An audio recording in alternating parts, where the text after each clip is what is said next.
Welcome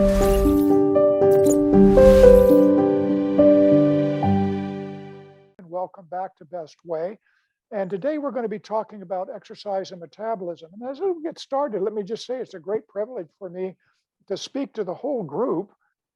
Dr. Nelson did get called away this evening on an emergency and asked me if I would give the lecture. And so I said yes. And so it's just a real privilege to talk to all of you this evening. Tonight we're talking about exercise and metabolism. And metabolism is the way that your body handles food. And we take food into our body, and how do we use it? Well, we use a lot of it to make heat, and that's what gives us our temperature of 98.6. We're actually burning food, and the waste product is carbon dioxide that we breathe out. We use a fair amount of this energy for motion. And if our metabolism is in balance, then our weight ends up being very stable. But if we eat more food than we need, yes, we still end up making heat out of it, and we end up with motion. But the extra ends up going into fat storage. And of course, we store that fat all over our body. Now, let's say we decide that we want to go on a diet. So our food on the left gets very small. And as long as we keep burning the same amount, and as long as we keep up the same amount of activity, well, then the fat storage has to go down because we extract calories from our fat stores to use for heat and to use for motion. This works for a while, but the diet stops working after a while. And the reason it does is our body turns down the thermostat. And instead of our temperature being 98.6, it might drop to 97.4. And we don't feel like being as active. So instead of walking or jogging or whatever we do, we slow up. We go to bed earlier, we get up later, we move a little slower, and we end up saving calories. And so then fat storage stabilizes. We're no longer moving fat out of storage. And as a result, your metabolism slows to match what you're eating. And so for many people, weight loss on any diet will stop working in 2 or 3 weeks. And I have seen this happen for 50 years. I've had patients say, "Doctor, my diet has quit working."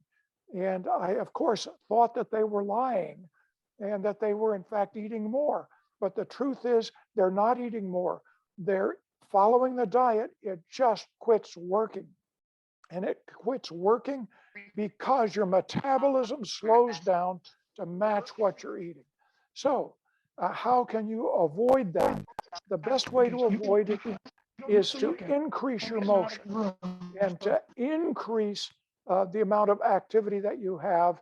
If you do that, your metabolism doesn't slow down and your burning stays at the same level and your fat stores continue to come off. And so this is why we encourage walking. 30 minutes of walking every day, your metabolism doesn't slow down and your weight loss continues. And so the magic of exercise with diet, if you do no diet and no exercise, you slowly gain weight over the years. And if you diet but no exercise, you have limited success and your diet quits working. But if you have a diet plus extra exercise, then you have long-term success and the diets keep working. And the exercise has other benefits that are really useful to us. You have sustained weight loss, which we've just been talking about, but it lowers your blood pressure. It lowers your bad cholesterol. It raises your good cholesterol, the HDL cholesterol. Your heart rate slows down some. And this is good because in a lifetime, you might have only so many heartbeats. And if you have a slower heart rate, your heart's going to last a lot longer. It lowers your risk of heart attacks, lowers your risk of having strokes. It makes your bones stronger. It helps you fight osteoporosis, keeps your tendons strong. And people who exercise actually have much less fatigue. At the end of the day, they have more strength. It keeps you more disciplined and productive. You have greater self-confidence. and you have increased joy of living. Now, I want to share with you a very important study that I ran across a few years ago and was a great motivating factor for me, and I think you'll find it interesting. This is a study from what is known as the Nurses' Health Study, and it had 72,488 nurses at the beginning. This study now has over 200,000 nurses.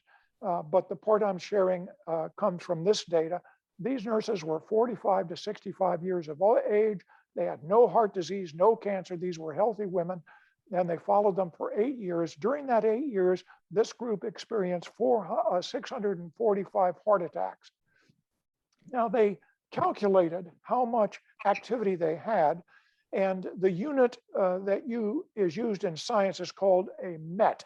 It's a metabolic equivalent, and it allows you to compare tennis with swimming, with skiing, with gardening, with walking, with running, with jogging. And so you measure equivalent amounts of exercise with a MET. And they divided these nurses into 5 groups, and there were about 14,000 women in each group. And the amount of METs that they did varied in each group from a very low amount of 0.8 METs per day. And the next group had 3, the next 7, then 15, and then 35. And so you can see group 5 had the greatest amount of exercise. Well, how did this impact their heart disease? And in the least exercise group, there was 178 heart attacks. And in group 5 with the most exercise, there were only 89 heart attacks. And if you were to plot this out and we make the rate for those who had the least exercise, if we make that 1, mild exercise, the least amount of exercise had a 30% reduction in heart attacks. And those with the most exercise had a 54% reduction in heart attacks. And so you can see that exercise is really very important. But here is the part that is going to impact you this evening. Out of all these nurses, 47% never had any vigorous exercise. They just did walking. And so what they did is they looked at this group as a subset and divided the amount of walking they did by the number of hours that they walked per week and the pace that they walked. And they again divided these walking nurses into 5 groups. And there was the same amount of person years in each group, about 50,000 person years. And if we look at the METs, you can see that the lowest group had none, and it went up to 20. And 20 METs is only about 2/3 or half of what those who had vigorous exercise had. So these people have much less exercise. And so how did that turn out? Well, in the walkers with the least amount of walking, the number of heart attacks was 92. And in those with the most walking, number of heart attacks was 57. So let's graph this out. And if we make the rate of heart attacks 1 for those with the least amount of exercise, look at this. Those with the smallest amount of walking had a 31% reduction in risk. And if we look at those with the most amount of walking, they had a 54% reduction in risk. That is exactly the same as those who did the most vigorous exercise. And to me, that was very wide eye-opening. I can tell you that in my youth, I used to jog. And I'm very proud of Pastor Chris because he does marathons. But I can tell you, I used to run. I ran for 10 years and I enjoyed it for 6. And the last 4 years were just, I was running at night on a country road and had a busy practice. I twisted my ankles on stones all the time.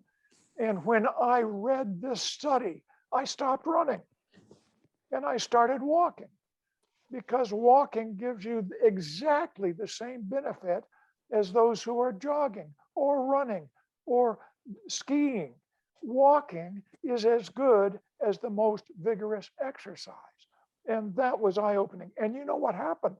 as I was walking, I noticed birds started singing, and there were rabbits and squirrels. And I enjoyed walking so much more. And so for the rest of my adult life here, I've been walking. I walk 30 minutes every day. I walk on a treadmill. I walk for at a pace of 3.4 miles an hour. I catch up on national news. I have a fan blowing on me, so it's like the wind. And so this is the take-home message of this evening's talk. Walking provides the same benefit as more strenuous forms of exercise. And pace made a difference. And so among these nurses, those who were walking 3 miles an hour or faster, they had a near a 59% reduction in heart attacks compared to the nurses who walked less than 2 miles an hour. Now, you may only walk 2 miles an hour, but if you keep it up, pretty soon you'll be able to walk 3 miles an hour, as Dr. Lucas will be able to tell us this evening. And so walking daily is better than walking just occasionally, and gradually increase your pace up to 3 miles an hour. I don't know why I put this in, but this is, as I looked at it this evening, it's a little confusing. But let's just take a look at the bottom two. If you just eat less and are really starving yourself, you'll lose muscle and you'll lose bone and you'll lose fat. You don't want to lose bone and muscle. So if you eat less but exercise, the exercise will keep your muscles good and keep your bones good, and you'll lose the fat that you need to lose. And this is an interesting study that was done fairly recently, and they were looking at just exercise. These were people that didn't diet. These are people that just exercised. And if they followed 10,000 steps a day, they lost 1 to 2 pounds, and that's all they lost. If they did aerobics with extreme aerobics, they lost up to 4 pounds. If they did resistance training, weightlifting, they didn't lose any weight. If they did aerobic plus resistance, they lost about 4 pounds. But if they dieted and then did aerobic exercise, which walking is, they lost 20 to 28 pounds. And so this is proof that dieting and combined with exercise works very good, and exercise by itself is not very good, and dieting by itself is not very good. And then this is from the American College of Sports Medicine, and they studied weight loss and exercise, and they found that if people exercised less than 150 minutes a week, there was very little weight loss. If they did 150 or more, they lost 4 to 7 pounds. And if you divide that out, 5 goes into 150 minutes, and you have 30. And so 30 minutes, 5 days a week gives you 150 minutes. And that's what we recommend at Best Way, is we recommend that you walk for 30 minutes, 5 days a week. Now, if you want to walk an hour a day, that's okay too. You'll lose more weight. But I'm a busy person. I want to do the least amount of exercise that will give me good health and help me keep my weight down. That number is 30 minutes. For those of you who can walk 45, you'll lose more weight. For those of you who can walk an hour, you will lose even more weight. And this is from the US guidelines for physical activity. And they're talking about 150 to 30 minutes a week is a good goal to work for. And aerobic activities, also called endurance cardio activities, are physical activities in which you use the large muscles in a rhythmic manner for a sustained period of time. And you can get that with walking. That's what we recommend. For people that have joint issues in the knees, hips, or ankles, water aerobics is good. There's a lot of resistance in water that will work just as good as walking. Bicycling is good. There are people for whom bicycling is better. They can use a stationary bike or biking outside. That works really good. Swimming is good, but you have to do laps. And if you're going to do stair climbing, you really need to do it fairly slowly. And activities that we want you to really avoid is we don't really want you to jog or run. You can hurt your ankles and knees if you're doing it. And I don't want you to start swimming laps right away. Tennis is really It's good, but it's hard on your joints. Jumping rope is hard to do for 30 minutes. It's a little too intense. And we don't want you hiking uphill with a heavy backpack on right away. And don't do high intensity interval training. Now, we're going to learn something about interval training during this course. And interval training is very useful, not high intensity interval training at this point. And avoid vigorous exercise classes. We want you to dress appropriately for the weather. And I know some of you are in really deep, cold weather right now. And if you're going to exercise outside, make sure you bundle up for it. Loose clothing is better so you can get full range of motion of your joints. Wear good shoes that have good support for your ankles. And I'll just break in and say I had a lady come to a Best Way program, and she complained. She said the walking is really bad. I don't like the walking. And I looked at her, I said, well, no wonder you got those lousy shoes. I said, I want you to go get yourself a really good pair of shoes, and you got to keep up the walking, okay? And so about a month after that, we were nearing the end of the Best Way. And she said, you know, I want to say something. And I said, oh boy, okay, let's hear from you. She said, you know, I complained about walking, but I got some good shoes. And she says, I walk now, I've lost weight, I feel better. I'm sleeping better at night. And she says, I think walking has saved my life. And she says, I want to really thank you for insisting that I keep walking. And so I appreciated that testimony. When you're exercising, your heart should speed up some, and you should get a little bit short of breath. You might even perspire some. And we have a target number that we'd like you to kind of aim for. It's a very simple number. It's 180 minus your age. So if you were 45, take 45 from 180, and your target heart rate would be 135. We don't want you to go over 135. Now, if you want to stay under that, that's perfectly all right.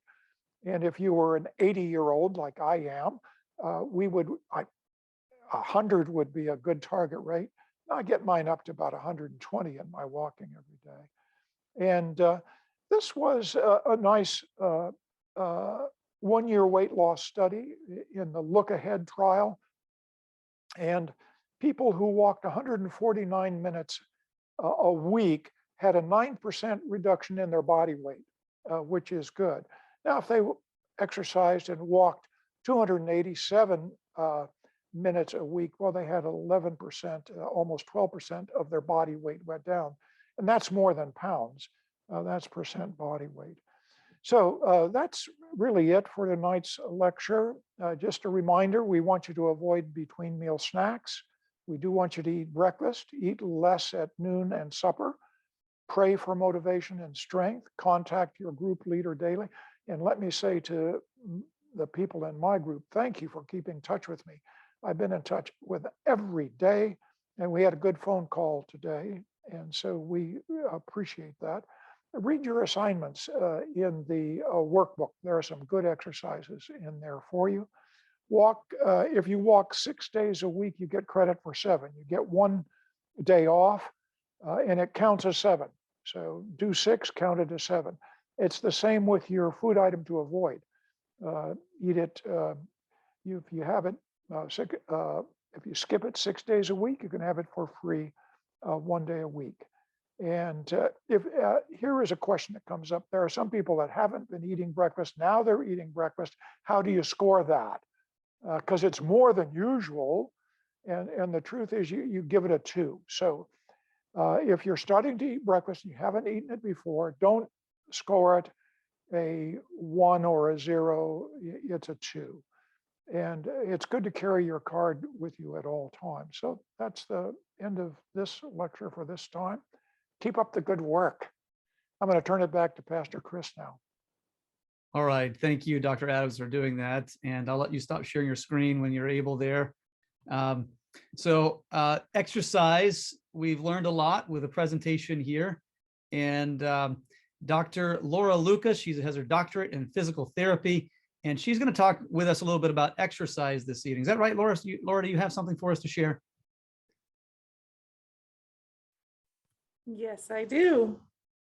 Good evening. It is good to see you each. Let me get my screen to hopefully share here.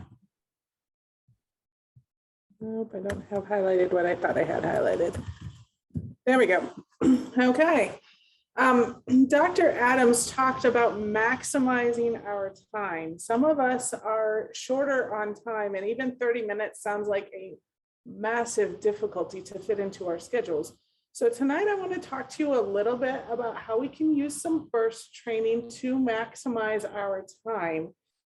If this isn't right for you, use those 30 minutes and go for a walk. Use that time with a friend. My husband and I have found that walks in the evening to kind of decompress our day with each other is a wonderful way to connect. So do that with your spouse or with a good friend so that you can maximize that time for each other. But if you don't have that amount of time and you want to get your exercise in, I want to tell you about burst training to improve your health. So the goal of burst training is to get you doing that aerobic exercise. That aerobic exercise gives you cardiovascular endurance. It helps strengthen your heart and your vascular system. It is great for you. So how will you know that you're doing that correctly?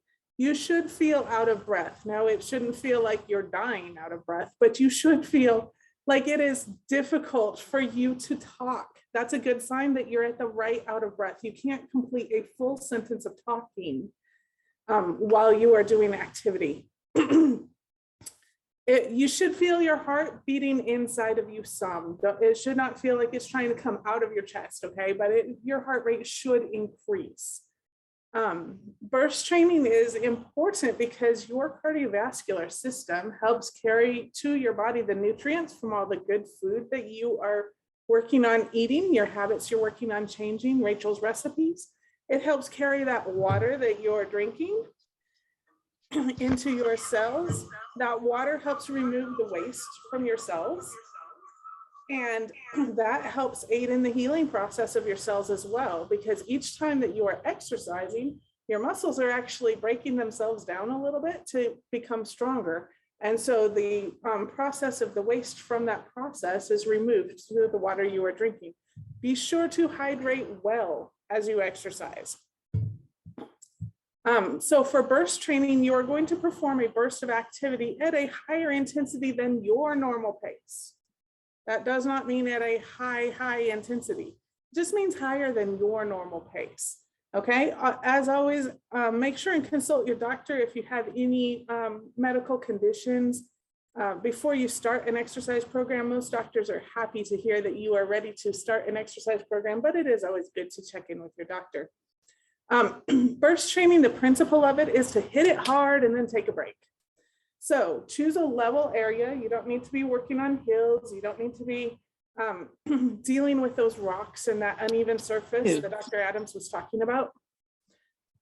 So just start your exercise by warming up at your normal pace for 3 to 5 minutes. Once you have finished that good warm up, you can feel your heart rate a little bit faster than it was when you were just at rest. Then you're ready for your first burst. And for your first burst, you're going to increase your pace to as fast as you can. Okay, if all you can do is a fast walk, that's okay. That's faster than you were moving before, and that's going to help you, your body to burn more calories. So you're going to do that safely, whatever the fastest that you can is. And all you have to do is 20 seconds of that. Okay, to start with, it's that easy. You spend 20 seconds for that first burst. Okay. When you stop that burst, do not stop moving. It's a great time to reach for that water bottle and take a drink. Okay. It's a great time to continue walking at your normal pace down that flat surface, whether you're on a road or a track or wherever you're at. And then after your heart rate goes back to where it was when you started walking, where you can kind of catch your breath and you're able to move normally again, then you're going to do another burst. You only have to do 3 of these bursts to start with for 20 seconds, okay? 3 bursts for 20 seconds. But make sure that you give yourself time at the beginning for the warm-up of 5 minutes and at the end for a cool down of 5 minutes. And during that end cool down, you're going to walk at your normal pace, just like you do between burst sessions. You're going to drink lots of water, okay? Oftentimes, though, exercise does help people who are at risk for heart attacks. Exercise can harm people at risk for heart attacks if they aren't taking in the proper amount of water and if they aren't doing the proper cool down after their exercise. That's a very high risk time. So be sure that you are hydrating well and that you take time for the warm up to prevent injuries during your walk and the cool down to prevent heart attacks after your walk. So your goal is that your heart should be pounding. Once you've completed a burst, you want your heart rate to slow, and you should do this 3 to 6 times a week for your scoring. You definitely want that 6 times a week. Burst training can help increase your body's sensitivity to insulin. It helps with fat burning. It helps with your cardiovascular fitness, and it helps with so many goals. So I hope you will enjoy this burst training as a part of your exercise, or meet up with a friend and go for a 30-minute walk. That's good as well. Back over to you, Pastor Chris. Laura, thank you for that advice on HIIT training. So I hope you all can implement that in your week ahead. And we'll have some more tips in the upcoming weeks from Dr. Laura. And here in just a minute, Rachel Nelson has an amazing bit to share with you on, I hear someone speaking coming through there, on recipes. Did I say Rachel Nelson? I'm sorry, we have 2 Rachels on here. Rachel Detweiler will be sharing something on recipes. But first, I want to talk with you about another element of health. And we talked about this last week a little bit, is that you are more than just a body, you're more than just a brain, you're more than just a person with emotions, though we are all of that. We're physical beings, we have minds, we have emotions, but the reality is you're also a spiritual person as well. We have emotional, physical, spiritual elements to who we are, and we recognize that in that course. So during this course, we have a short segment to talk about spiritual health. And the Bible tells us in Luke chapter 4, verse 16, a very interesting fact about Jesus. And it says in Luke 4:16, and Jesus came to Nazareth where he had been brought up, and as his custom was, or his habit, he went into the synagogue on the Sabbath day and stood up to read. So Jesus had habits. We have habits, I have habits, you have habits, we all have habits, and they in fact make up really who we are. The way I'm using my hands has become a habit. I just do it second nature. Some years ago, I learned how to drive a stick shift car. I'm curious, how many of you know how to drive a stick shift car? Like, yeah, all right, that's awesome. So it takes more effort to learn how to drive a stick shift car than any other than an automatic. And so my stepdad, bless his soul, had the task of teaching me how to drive his stick shift car. And so I got my driver's license permit, and then the first day he says, all right, Chris, you're going to drive today. So I drove down their long driveway. I got to the bottom of the hill and I turned left. I had it in first gear and I drove up the hill, and right at the top of the hill, it runs into another street and there's a stop sign, and we had to turn right. And so I got to the top of the hill, and I put the clutch in and the brake in. Those of you that know how to drive a stick shift know what I'm saying. Put the clutch and push the brake in, and then it was time for me to go. And so I took my foot off the brake and I put it on the gas, and I by that time I was rolling down the hill. You know, I was 20, 30 feet backwards. I slammed on the brake. I was terrified. And so he's like, Chris, you'll get this. It's okay. And so I kept doing it back and forth. I stalled the car out. I mean, it took a long time. Eventually I stuttered the car around and I got around the corner. So, I felt pretty good about it. Well, the next day he says, okay, you did it yesterday, you're going to do it today. All right. Well, I wanted to drive. I was excited about learning. So I drove down the driveway. I turned left at the bottom of the driveway, and I drove up to the top of the hill, and I put the clutch in and the brake in. And right about that time, another car pulled up behind me. Now I'm on a hill, right, at a stop sign. And the day before, I rolled like halfway down the hill by the time I got it started. I mean, I was just, I was nervous. He says, Chris, you did it yesterday. You'll be fine. He says, I've got a trick. And he reached over and he pulled up the emergency brake. It was one of those with the emergency brake in the middle console right beside this. So he pulled that up And it gave me time to release the clutch and get the gas going. And then he lowered it and I was able to pull around the corner. I think he was pretty concerned about his car. But eventually over time, I got better at it. And I could release the clutch and put the gas and I could feather it just right, in traffic or up a hill. It didn't matter. Eventually I got so good, it got to the point where I didn't even think about it anymore. It just became second nature. I could shift without thinking. And it had become literally a habit. Now, there's an amazing physiological thing that happens. Inside our brain, we have different areas of our brain. The prefrontal cortex, right up here, is where we do our thinking and our processing. It's where we're handling new information. And down deep inside of our brain, on top of the brainstem, there's a little organ called the basal ganglia, and that's where your habits are. And so as you do something over and over and over again, it actually moves from your prefrontal cortex down into your habit part of your brain, the basal ganglia. Now, some of us have developed habits of lifestyle, either a little sedentary, or we eat a little more today, and or we prefer this type of food over that type of food, and maybe it's not so healthy, and we've developed habits that have become second nature. We don't even think about it. We just open the door, we eat, and we stop at a restaurant, or we stop at a fast food place or a gas station, and it's just a habit. We don't even think about it. But it affects who we are, and it shapes who we are, and it also affects our shape. And so these are affected by our habits. Wouldn't it be so cool if we could change that? If we could change it so we automatically did the healthy thing, like it became second nature and we didn't have to think about it anymore. Well, you can do that, and you can do that in this course. Number one, Jesus gave us an example. Jesus himself had habits, and Jesus wants to help every single one of you. There's not a one of you here that Jesus doesn't want to help. And we have scriptures that we share these programs. We strongly encourage you to read those scriptures. They're powerful. Pray, ask God to help you. Say, Lord, help me, give it a try. We talked about that last week with Naaman. Naaman, his servants came to him and said, listen, God has asked you to do this. Why don't you just give it a try? And so we're asking you that. Why don't you just give it a try? Why don't you just ask God, Lord, help me, I'll give it a try. And as you day by day do these new activities, it's going to be new in your brain. You're going to have to think about it. You get to process it. It's going to be like, okay, what do I do next? That's why you have your card. Your card is so important. Carry it with you. Keep it with you. Keep it in your purse. Keep it in your wallet. Keep it in your pocket. Keep it in your coat. Keep it with you. Fill it out. Stay on it. Listen, I'm telling you, now is the time to develop the habit. And over time, as you're with us for 10 weeks, over time, we're going to walk through this together. You're not in it alone. We're going to walk through it together. And for 10 weeks, you're going to be able to develop new habits. It will become second nature. So you don't have to think about it anymore.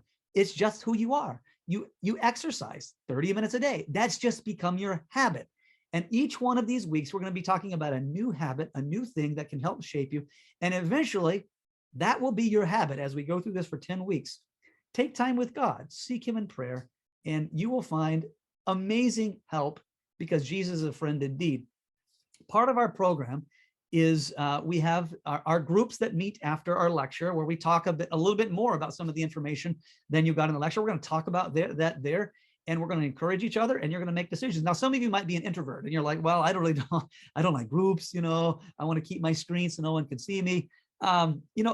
We are social people, and it's helpful and beneficial if we interact. And so that's part of this program. And it has been demonstrated to give you actual success is to participate in that. And so we're asking you to contact your group leaders and to stay in touch with them every day. Like Dr. Adams was saying, he's staying in touch with his group. So you need to reach out and stay in touch with your group leader, your group helper there. And you'll have a phone call once a week to touch base. These are important elements in helping you to shape habits that will give you a lot of power in your life. So I want to have prayer for you. And then Rachel Detweiler is going to give you some principles of health. Father in heaven, I just want to pray for each person here as they're shaping new habits through this program, that you'll be with them, give them power and strength, and just bless them. I know you love each person and you want to give them success in this program. In Jesus' name, amen. All right, Rachel Detweiler, please share with us about some recipes. Okay, give me a second here. I'm gonna find my play button.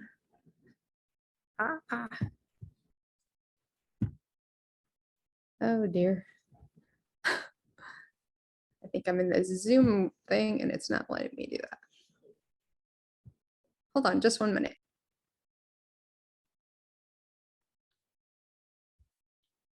Well, thank you all for bearing with our technology.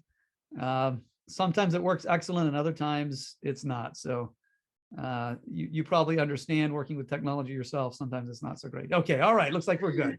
Sorry, new computer and I'm still not used to it. That's what happens.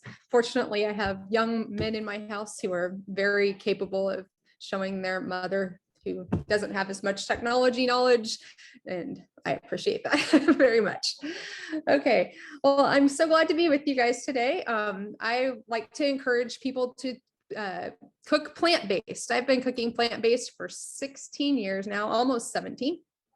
And I'm super excited to share some of our family's favorite recipes with you. In your manual, I know that you will be receiving several different recipes. And these are going to be additional recipes, hopefully during this program, so that you'll have an arsenal to work with. The recipe I'm going to share with you tonight is a very simple recipe. And that's one of the things I like to aim for whenever I'm making anything. Nobody loves to spend as much time in the kitchen as I do, so I try to keep that in mind. Most of the recipes that I'll be sharing with you will only take about 5 to 10 minutes to prep. And they're going to be serving size for most of them will be for about 2 to 3 people. So you can maybe, if you're just one person, you can, save some of it for lunch another day, or however you want to do it. But trying to keep it small, but still use ingredients that are also simple to find, and where you won't have a lot of leftovers, because that's annoying too, to get into your refrigerator and you have a little bit of leftover this and that, and that can be a pain. So I'm trying to keep it so that they'll be simple and easy for you. So today, this is oh dear. No.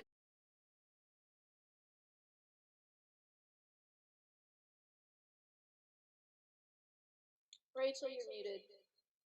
Seriously? Was I muted the whole time, or just this 1 second? Just momentarily. You're good. Yeah. Okay. This is a chickpea noodle soup that I made here. And you can see the ingredients are pretty simple. There's a giant onion in here because it's the only onion I have left in my house, but it calls for a small onion, 1 piece of celery, and a couple of carrots, and then a can of chickpeas, some vegetable bouillon, some thyme leaves, dried thyme, and then some pasta. And we're using brown rice pasta here. You can use all different kinds of pasta. As you probably know, there's bazillions of kinds out there now. You can get bean pasta that's made out of red lentils. You can get chickpea pasta. You can get, any whole grain pasta almost now too. We really like the texture of the brown rice one. And you can also get whole grain wheat pasta. So there's many different options that you have out there.